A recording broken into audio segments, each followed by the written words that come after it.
Hello students, welcome back to my YouTube channel. তো আজি মই লৈ আহিছোঁ simple compound and complex sentenceৰ ওপৰত এটা ভিডিঅ'। So এইটো খুবেই দেখা গৈছে especially combined sentences that turn this sentence into a complex compound sentences.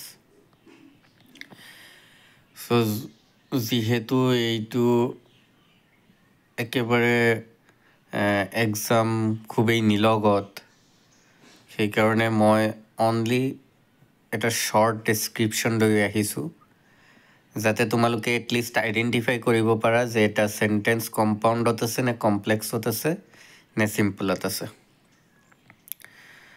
তাৰে আশা ৰাখি এইটো ভিডিঅ' লৈ আহিছোঁ। চ' লেটছ গ' ফৰ ইট। চ' পোনপ্ৰথমে চিম্পল চেণ্টেন্স অৰ্থাৎ সাধাৰণ বাক্য দিয়া হৈছে। ইয়াত কোৱা হৈছে a sentence with only one subject and one verb. It gives one complete idea. So' এটা চেণ্টেন্স য'ত নেকি এটা ছাবজেক্ট থাকিব, এটা ভাৰ্ব থাকিব আৰু এটা অবজেক্ট থাকিব আৰু চেণ্টেন্সটোৱে কমপ্লিট এটা অৰ্থ প্ৰকাশ কৰিব। তো ইয়াত এক্সাম্পল কিছুমান দিয়া আছে। আই ৰিড বুকছ, মই কিতাপ পঢ়োঁ। হি ইজ প্লেয়িং, তেওঁ খেলি আছে। ইয়াত আমাৰ চেণ্টেন্স কেইটা যেনেকৈ আছে দি ছান ইজ শ্বাইনিং। চ' এই চেণ্টেন্স কেইটাত আমি দেখা পাইছোঁ যে কমপ্লিট এটা মিনিং বেৰাই কৰিছে, কমপ্লিট এটা মিনিং দিছে। তাৰপিছত কম্পাউণ্ড চেণ্টেন্স অৰ্থাৎ যৌগিক বাক্য বা যৌগ বাক্য। এ চেণ্টেন্স উইথ টু অৰ মোৰ independent ক্লাউজেছ joined by coordinating conjunction like and, but or so. So and, but আৰু so এনেকা conjunction মাজত থাকি কিনে দুটা চেণ্টেন্সক কোঅৰ্ডিনেট কৰা আৰু তাত দুটাতকৈ বেছি ইণ্ডিপেণ্ডেণ্ট ক্লাউজেছ থকা। চ' ইণ্ডিপেণ্ডেণ্ট ক্লাউজৰ বিষয়ে আমি পিছলৈ পঢ়ি আছোঁ। চ' ইয়াত দুটাতকৈ বেছি ইণ্ডিপেণ্ডেণ্ট ক্লাউজেছ থাকিব আৰু মাজত কনজাংশ্যন কোঅৰ্ডিনেটিং কনজাংশ্যন থাকিব এণ্ড, বাট, অৰ, চ' এইবিলাক থাকিব। তো এক্সাম্পল কিছুমান দিয়া হৈছে যেনেকৈ I was tired but I worked hard. She loves singing and she also' dances. We can play or we can study. So' এইকেইটা কম্পাউণ্ড চেণ্টেন্সৰ এক্সাম্পলছ। তাৰপিছত আছে আইডেণ্টিফিকেশ্যন। আমি আইডেণ্টিফিকেশ্যন কেনেকৈ কৰিম? So' look for two sentences joined by words like and, but or etcetera. So' like and, but, or, so' এইবিলাক থাকিব। তাৰপিছত আছে কমপ্লেক্স চেণ্টেন্স। কমপ্লেক্স চেণ্টেন্স অৰ্থাৎ জটিল বাক্য। A sentence with one independent clause and one or more dependent clause. So এই সেন্টেন্সটোত এটা independent ক্লাউজেছ থাকিব আৰু এটাতকৈ বেছি ডিপেণ্ডেণ্ট ক্লাউজেছ থাকিব। Connected by words like because, although, if, when, while এইবোৰ থাকিব। চ' চেণ্টেন্স এটাত যেতিয়া although, if, even, when, because, while এইবোৰ থাকিব তেতিয়া আমি গম পাম যে এইটো কমপ্লেক্স চেণ্টেন্স। তো এই এক্সাম্পল কেইটা আমি চাওঁ বলক। I stayed home because it was raining. মই ঘৰতে থাকিলোঁ কাৰণ বৰষুণ পৰি আছিলে। When the teacher entered, the student stood up. Although he is rich, he is kind. Key identification. If one part depends on other for meaning, it's a complex sentence. যদি এটা পাৰ্টে দুটা চেণ্টেন্সৰ ডবল চেণ্টেন্সৰ এটা পাৰ্টে যদি আৰু এটাৰ ওপৰত নিৰ্ভৰ কৰিবলগীয়া হয় তেতিয়া এইটো জটিল বাক্য অৰ্থাৎ কমপ্লেক্স চেণ্টেন্স। তো কমপ্লেক্স চেণ্টেন্সত চোৱা when the teacher entered, যদি আমি এইটো চেণ্টেন্স ৰাখোঁ চ' তাৰপিছত এটা চেণ্টেন্স হ'লেহে এই চেণ্টেন্সটোৰ সম্পূৰ্ণ মিনিং আহিব। অলদো হি ইজ ৰিচ, যদিও তেওঁ ধনী, তো তাৰপিছত আমি কিবা এটা ক'ব লাগিব তেতিয়াহে চেণ্টেন্সটো কমপ্লিট হ'ব। তো তেনেকুৱা চেণ্টেন্সক কমপ্লেক্স চেণ্টেন্স বুলি কোৱা হয়। তাৰপিছত আছে ইণ্ডিপেণ্ডেণ্ট ক্লাউজ। এতিয়া আমি ইণ্ডিপেণ্ডেণ্ট ক্লাউজ আৰু ডিপেণ্ডেণ্ট ক্লাউজ কি হয় সেইবোৰ বুজিব চেষ্টা কৰিম। N independent clause is a complete sentence. এটা ইণ্ডিপেণ্ডেণ্ট ক্লাউজ যিটো বেলেগৰ ওপৰত নিৰ্ভৰ কৰিবলগীয়া নহয়, সেইবোৰ চেণ্টেন্সক কমপ্লিট চেণ্টেন্স বুলি কয়। It has a subject and a verb and gives complete meaning on its own. So' এইটো এটা ছাবজেক্ট থাকে, ভাৰ্ব থাকে, অবজেক্ট থাকে। চ' এইটোৱে কমপ্লিট এটা চেণ্টেন্স ক্ৰিয়েট কৰিব পাৰে, মিনিং বেৰাই কৰিব পাৰে, অৰ্থ প্ৰকাশ কৰিব পাৰে। For example, I love ice cream. মই আইচক্ৰীম খাই ভাল পাওঁ বা আইচক্ৰীম ভাল পাওঁ। দ্য ছান ইজ শ্বাইনিং। সূৰ্যয়ে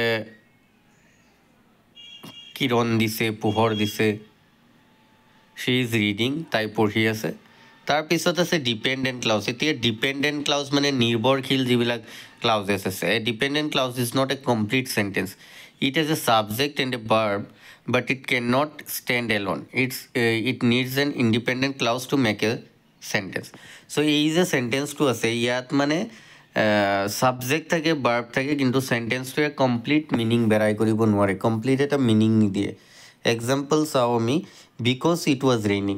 কাৰণ বৰষুণ দি আছে। কিয় বৰষুণ দি আছে, কিহৰ কাৰণে কৈছে। চ' সেই চেণ্টেন্স যিটো আৰু এটা চেণ্টেন্স থাকিব লাগিছিলে সেই চেণ্টেন্সটো দিয়া নাই। চ' এই চেণ্টেন্সটোৱে কমপ্লিট মিনিং বেৰাই কৰিব পৰা নাই। when the teacher came, যেতিয়া টিচাৰ আহিছিলে। চ' এই চেণ্টেন্সটোৱে কমপ্লিট মিনিং দিব পৰা নাই। চ' এইবোৰক ডিপেণ্ডেণ্ট ক্লাউজ বুলি কোৱা হয়। তাৰপিছত আছে অলদ' হি ইজ ৰিচ। যদিও সি ধনী, তেখেত ধনী। চ' এই চেণ্টেন্সটো কি দিয়া নাই, কমপ্লিট মিনিং দিয়া নাই। চ' এনেকুৱা চেণ্টেন্সক ডিপেণ্ডেণ্ট ক্লাউজ বুলি কোৱা হয়। তাৰপিছত আছে how to identify them. Independent clause, it makes sense even if it stands alone. যদিও এটা চেণ্টেন্সো থাকে তথাপি কি দিব পাৰে, মিনিং দিব পাৰিব। I stayed at home. মই ঘৰত থাকিছিলোঁ। Dependent clause, it can not stand alone, it depends on another clause to make sense. So' dependent ক্লাউজে কি কৰে, যদি এটা চেণ্টেন্স থাকে সেইটোৱে মিনিং বেৰাই কৰিব নোৱাৰে আৰু এটা চেণ্টেন্সৰ সহায় উইদাউট হেল্প, মানে সহায় নোলোৱাকৈ। ফৰ এক্সাম্পল এটা চাওঁ, because it was raining, this does not make sense without another clause. যদি বেলেগ এটা ক্লাউজ নাহে তেতিয়ালৈকে এই চেণ্টেন্সটোৱে মিনিং বেৰাই কৰিব নোৱাৰে। So' putting them together, a dependent clause is often connected to an independent clause to form a complex sentence. তো ডিপেণ্ডেণ্ট ক্লাউজ এটা ইণ্ডিপেণ্ডেণ্ট ক্লাউজৰ সহায় নোলোৱাকৈ এটা কমপ্লেক্স চেণ্টেন্স কৰিব নোৱাৰে, পেটাৰ্ণ কৰিব নোৱাৰে, ষ্ট্ৰাকচাৰ্ডেই নহয়। তাৰপিছত এক্সাম্পল আছে, because it was raining I stayed home. মই ঘৰত থাকিছিলোঁ কাৰণ বৰষুণ দি আছিলে। ইয়াত ডিপেণ্ডেণ্ট ক্লাউজ হৈছে বিকজ ইট ৱাজ ৰেইনিং আৰু ইণ্ডিপেণ্ডেণ্ট ক্লাউজ হৈছে I stayed at home. I stayed at হোমে নিজে এটা চেণ্টেন্স ক্ৰিয়েট কৰিব পাৰে, অৰ্থ ক্ৰিয়েট কৰিব পাৰে, কিন্তু বিকজ ইট ৱাজ ৰেইনিঙে গঠন কৰিব নোৱাৰে। চ' এইটো ডিপেণ্ডেণ্ট ক্লাউজ। তাৰপিছত আছে when the teacher came the student stood up. তো হোৱেন দি টিচাৰ কেম এইটো ডিপেণ্ডেণ্ট ক্লাউজ হয়। ইণ্ডিপেণ্ডেণ্ট ক্লাউজ হয় দি ষ্টুডেণ্ট ষ্টুড আপ। তাৰপিছত আকৌ এটা sentence, although' he is rich he is humble. তাৰপিছত ডিপেণ্ডেণ্ট ক্লাউজ আছে অলদ' হি ইজ ৰিচ, এইটো ডিপেণ্ডেণ্ট ক্লাউজ, আৰু ইণ্ডিপেণ্ডেণ্ট ক্লাউজ আছে হি ইজ হাম্বল। তাৰপিছত ইয়াত আছে কি differences at a glance. So' ইয়াত এটা টেবল দিয়া আছে, তোমালোকে চাবা। চিম্পল চেণ্টেন্সত আছে ওৱান ইণ্ডিপেণ্ডেণ্ট ক্লাউজ এটা থাকিব, শ্বি লাইকছ চকলেট। কম্পাউণ্ড চেণ্টেন্সত টু অৰ মোৰ ইণ্ডিপেণ্ডেণ্ট ক্লাউজে জইন বাই এ কনজাংশ্যন। তো মাজত এটা কনজাংশ্যন থাকিব আৰু দুটা বা দুটাতকৈ বেছি ইণ্ডিপেণ্ডেণ্ট ক্লাউজ থাকিব। চ' এইটো কম্পাউণ্ড চেণ্টেন্স বুলি কোৱা হয়। চ' এতিয়ালৈকে তোমালোকে ইণ্ডিপেণ্ডেণ্ট ক্লাউজ আৰু ডিপেণ্ডেণ্ট ক্লাউজ চাগে বুজিয়েই পাইছা যে ইণ্ডিপেণ্ডেণ্ট ক্লাউজ কি হয়, যিটো বেলেগৰ ওপৰত নিৰ্ভৰশীল নহয়, আৰু ডিপেণ্ডেণ্ট ক্লাউজ নিৰ্ভৰশীল হয়। চ' কমপ্লেক্স চেণ্টেন্সত আছে one independent clause, one or more dependent clause. I left because I was feeling sick. So' এইখিনিয়ে আছিলে কুইক এটা summary compound and complex sentence আৰু চিম্পল চেণ্টেন্সৰ। চ' আই হোপ বুজি পাইছা। So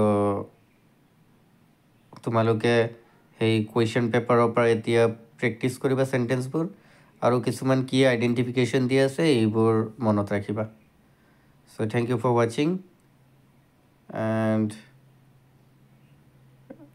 if you like this video give it a thumbs up আৰু subscribe কৰি ৰাখিবা চেনেলটো for further updates